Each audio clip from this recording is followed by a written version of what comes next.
Praise the lord. మన ప్రభువైన యేసు క్రీస్తు నామములో అందరికీ శుభాభివందనములు. యోహాను సువార్త 14వ అధ్యాయము.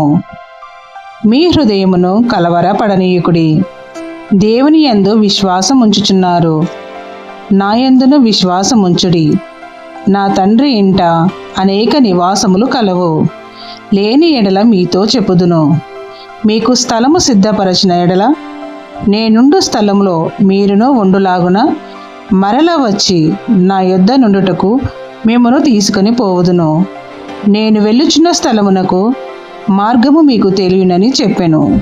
అందుకు తోమా, ప్రభువా, ఎక్కడికి వెళ్ళుచున్నావో మాకు తెలియదే, ఆ మార్గం ఎలాగూ తెలియనని ఆయనను అడగగా, యేసు, నేనే మార్గమును సత్యమును జీవమును, నా ద్వారానే తప్ప ఎవడును తండ్రి యొద్దకు రాడు.